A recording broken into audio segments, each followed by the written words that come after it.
Thanks for joining us for another edition of Tom Talks. Tom is on the way in just a minute, but first just a reminder that it's the final day of Whirlpool action on day 3. Every single race part of the Whirlpool and also part of our money back second offer when you bet through the Tote website or app.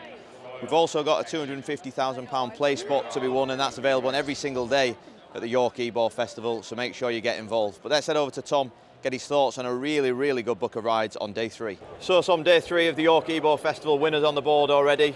And you start day 3 with one for Emmett Mullins. We've heard he's the mystery man, so has he give you a call or not? Honestly, I've not had any communication or pointers yet, but look, he's probably not one to send them over just for the sake of it. Obviously, great prize money here in competitive racing, and yeah, I'm hoping we got the call up for good reason, and yeah, it certainly doesn't look without a chance. And in the Jim Crack, you ride the favourite there in Do or Do Not, second to Tote here already this season, and some solid form since then. Yeah, he's a really interesting horse. Like, obviously he's dual stakes placed in some of the most competitive 2-year-old races there's been.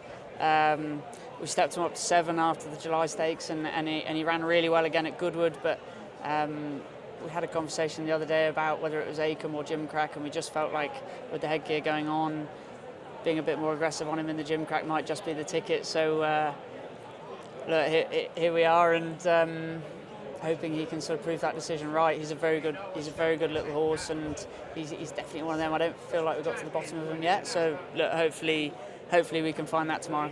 And obviously form could be given a boost if Tote wins today. We'll find that out. Yeah, exactly. Look, his form's rock solid anyway. Obviously, you had the July stakes when he going back it up at Goodwood in the Vintage.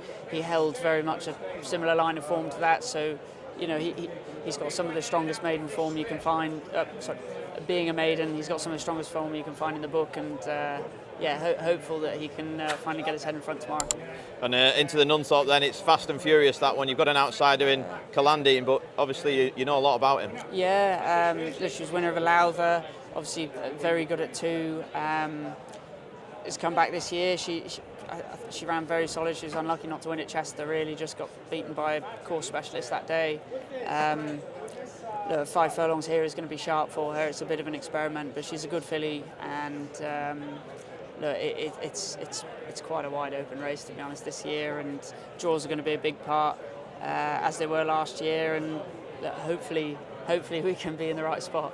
Hopefully so, and it's the book of rides continues to be good. In the fillies handicap, Wonder Star, another big chance. Yeah, I was slightly frustrated I couldn't do the weight on her at Goodwood, and then proceeded to get very lucky and beat her on Ashariba. She probably didn't quite get the ideal run of the race. Like, nothing went wrong as such, but